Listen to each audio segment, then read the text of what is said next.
everybody, and welcome to another Superboy Legacy commentary. And today we are going to be doing a Season 1 episode. It's one of those strange episodes that we can't decide if it's... Well, no, we have decided it's terrible, but we're going to watch it anyway. We're going to be watching Season 1, Episode 11, The Invisible People, directed by Jackie Cooper. And with me, as always, or not as always, I'll cut. And with me is Chris Jacobsen, our resident Superboy fact checker. Hey, folks. And we're going to tackle this episode now on our first... I don't know if it will be the first to be released, but potentially our first video commentary. It's just a shame the video for the episode won't be in it, but what can you do?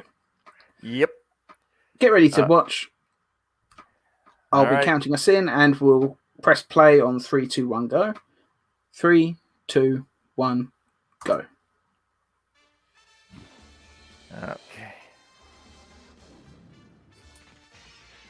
I do always love the Season 1 intro. Well, the second Season 1 intro. The first one is kind of... Yeah, the first one's kind of boring. Yeah. I mean, I don't know for sure. Maybe you can confirm this. I've always suspected the Season 1 intro was kind of a proof of concept to show they could do flying on TV, maybe. I just assumed they was. Sam probably would know this a little bit better, considering he knows more about the production aspect of the show than I do. I can see the Salkinds doing that. Like, we need some test footage of Superboy flying to prove that we can do this show. And then we spent money on this, just make it the intro to the series. Yeah, and you got to remember that, doing the show, that the first, 11 episodes or so, they didn't know what the heck they were doing. And you can tell. You can tell in this episode, so... So I can't believe they got Jackie Cooper to come and direct an episode, and this is the episode. Well, actually, he directed this and one of our favorites, the one we did a previous commentary on, Kryptonite Kills. See, that's a better episode. It's still not a great episode, but I don't know. If they gave him the options, maybe they just said, we haven't got a director for this episode, will you do it? He's like, yeah, sure. I can't imagine he chose to direct this script. Unless, like me, he loves the concept behind the episode, and just, it kind of got away from him. Yeah. What the heck is with this stupid hat on Clark?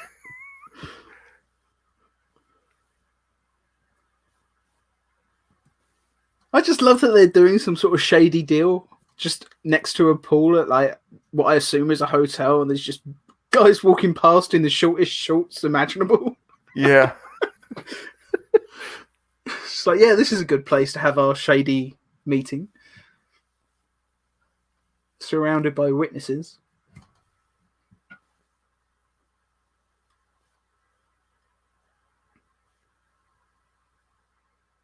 The great Greg Morris. This is just another one of those stories where you just the police... Nobody ever thinks to maybe get the police involved. People are throwing Molotov cocktails. It doesn't matter what the police's stance on homelessness is. If somebody's throwing Molotov cocktails, you think they'd show up and do something. And yet, why is Clark not running away from Lana like he always does, switching to Superboy to stop things? He's basically doing the Batman versus Superman thing, where he just lets fire burn instead of doing something about it. He just looks sad for a moment. Yeah, I mean, even that grimace he just had, that was very Henry Cavill. Yeah, that's what Cavill would have done in that situation. He would have just stood there and watched as the homeless people had their homes burnt down. Well, that's Cavill under Zack Snyder, not Cavill under Joss Whedon. Yeah. It's funny with the... I don't want to talk about the Snyder Cut too much, but it's funny that there's things I prefer in that and things that I think Whedon actually did better. What I want is a happy medium. Yeah, nobody knows how to do that. No. Except maybe on television. TV somehow always seems to understand. It's just so poorly directed, this episode. And even with the poorly directed, you can still see, a great performance coming out of Greg Morris. Mm. But then again, he's clearly a pro. Like he knows exactly how to do this, and maybe he just assumed that the cameras would pick up what he was doing a little bit better. Yeah. It's hard to know when you're in front of the camera. And I hate to say it, but the homeless people look a little too clean to be homeless. Yeah. Yeah, his shirt looks very sort of white and pressed. Yeah. I mean, I guess they wash him in the sea, but even the sea would leave the white sort of clothing a little bit brownish Yeah. after a couple of cycles.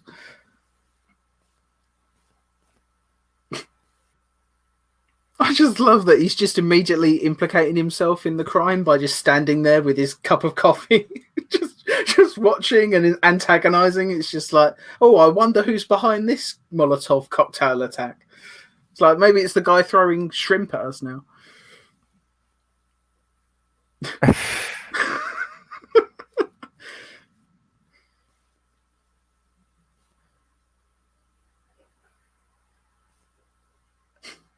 Yeah, and the guy playing Mr. Manfred is way too. He's trying to be William Shatner too much. Yeah.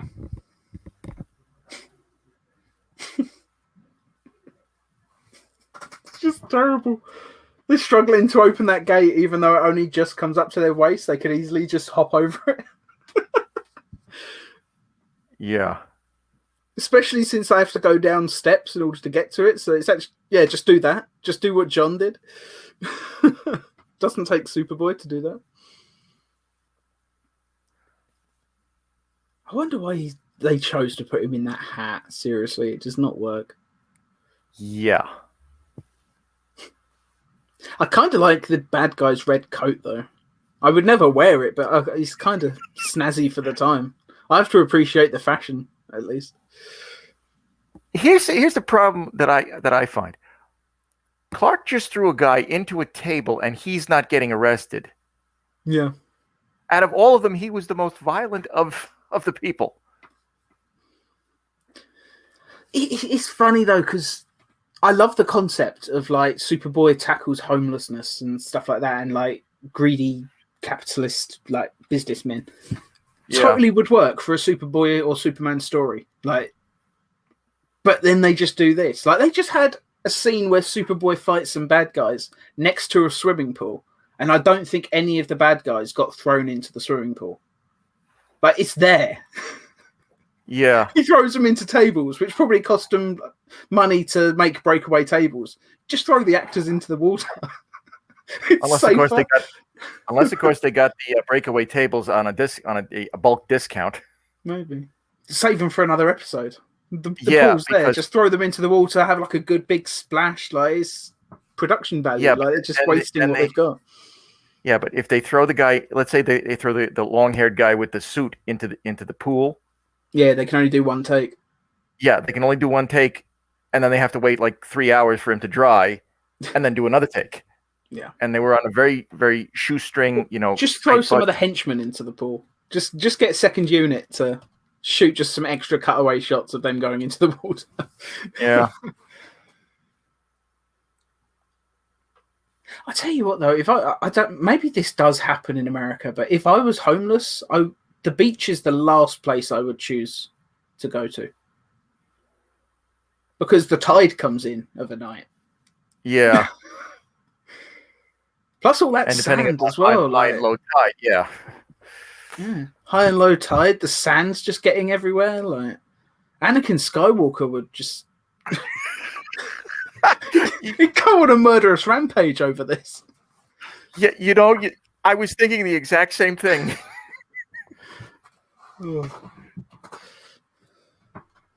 I just love that he does all of his business in front of the same swimming pool.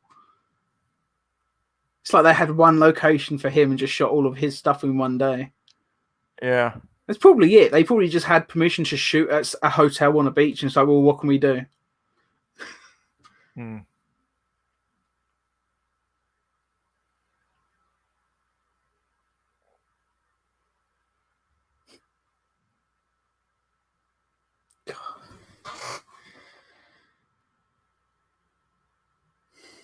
this is where season 3 and 4, why I appreciate them so much more. The direction, just where they put the camera, the way it was edited, just looked so much better. Like, I would love to have seen this episode rewritten and reshot by the season 3 and 4 team. Well, it could be a situation, Tom, like what I was saying about stuff like Succubus, where there's probably stuff on the cutting room floor that would have made the episode that much better. But this episode is such a nothing episode. There's so many parts where not much of anything really happens. If there were extra plot points, I don't know, maybe they ran out of time. Yeah. It's just some of the stuff, like, I think we talked about it when we did Succubus, like, this is the stuff they left in. Like, yeah. What did they cut out? And couldn't they have just tightened it up so you could keep the scene in somehow? Like, just... Oh yeah, this is the scene that Sam loves to talk about. The slow-moving chase. Yeah. This is probably my favorite scene as well. It's my favorite scene in the same way that The Room is one of my favorite movies. I love terrible, terrible drama. Oh God! Now I got Tommy Wiseau stuck in my head. Thank you very much for that. You're an evil man.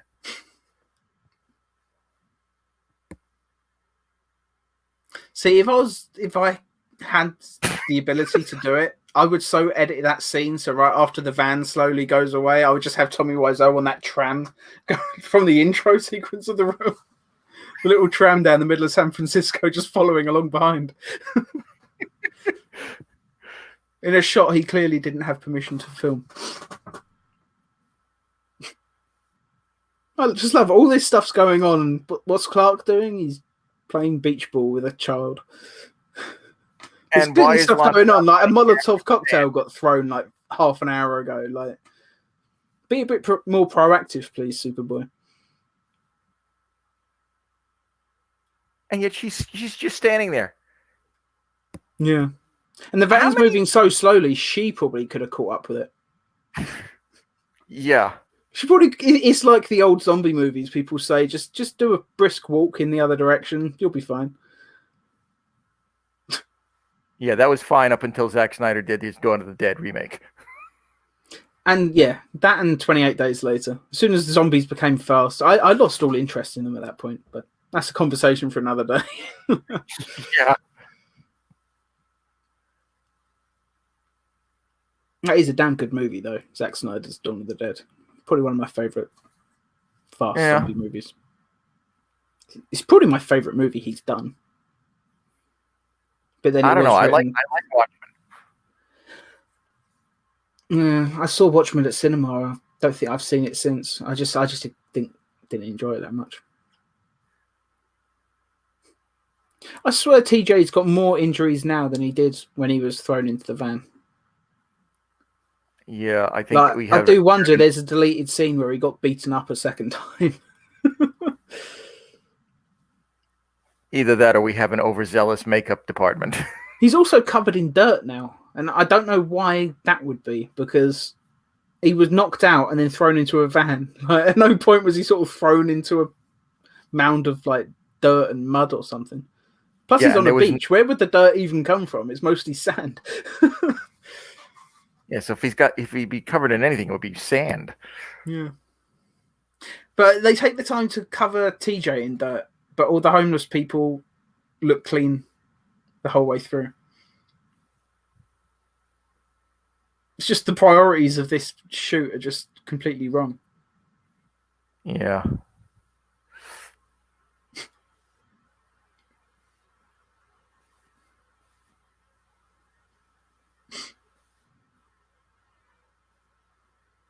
I love the Did I hear it right? That he just suggested that the homeless woman buys a balloon? I think as if that's a smart thing to spend your money on when you're literally homeless living on a beach. Fuck the balloon. Go buy some food. Get a bottle of water or couple of sandwiches or something. He was only knocked out. Why does he look like he's been like hit by a car or something? And who looks for their wallet the first thing they do when they wake up? Someone very paranoid about being robbed, I suppose. Well, he should be. I mean, Lana just did mug him while he was unconscious. Yeah. Yeah, maybe he's right to be paranoid about having his money stolen, because it literally did just happen. Maybe Lana has a habit of this. Like, Superboy's friends do tend to get knocked out a lot. Maybe she started stealing a few bucks here and there whenever it happens. We'll call it the idiot tax.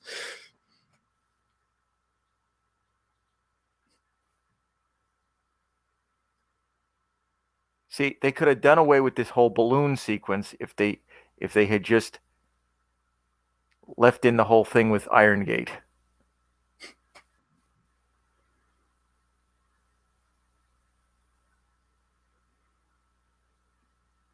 But it's so much useless stuff in this. Like, even the balloon thing isn't necessary. Just have one shot of Superboy flying through the air using X-ray vision and just have him spot them.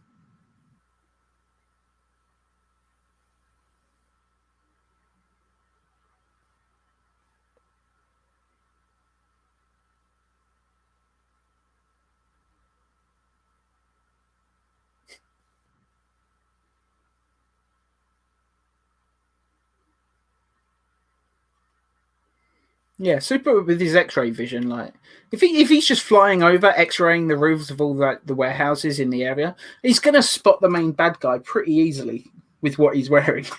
Just look for the giant red and blue thing. This is, of course, what? Sorry. Unless, of course, what? Lead paint. Oh yeah, but how often would that actually be a thing? Like, well, depending upon how old the buildings are. I just like I forget when it was. There was a comic book from some Superman comic. I think it was in the 90s, and the bad guys couldn't work out how Superman had found them so fast, and he just said, "Well, I flew over Metropolis, and this building is clearly lead lines, so I just looked for the one building I couldn't see and then just assumed you were there." So actually, that's pretty clever.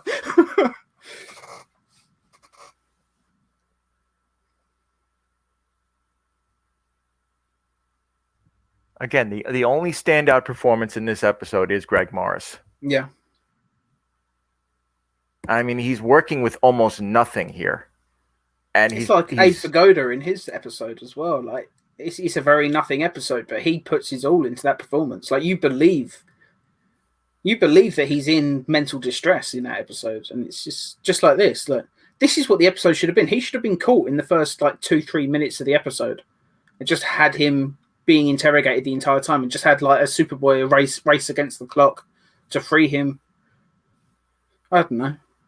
Put some sort of time limit on it. Like, if this certain document isn't signed and notarized by a certain time, they lose the rights to something. So he's got to get and do it before that happens. Or I don't know. There's 1,000 ways you could tackle this story.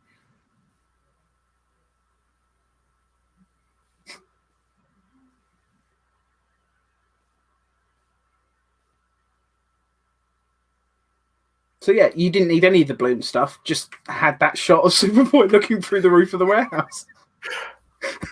Yeah, I've just cut 5 minutes. I've just cut 5 minutes from this episode. If there are deleted scenes, put them back in. Tom, you pretty much cut this episode down to 5 minutes. But it's a much better 5 minutes. So this is why I think on top of season 5 stuff, we should also do the Superboy rewrite, where we go back and just rewrite episodes that suck, make them good. I think that could be a fun ongoing thing.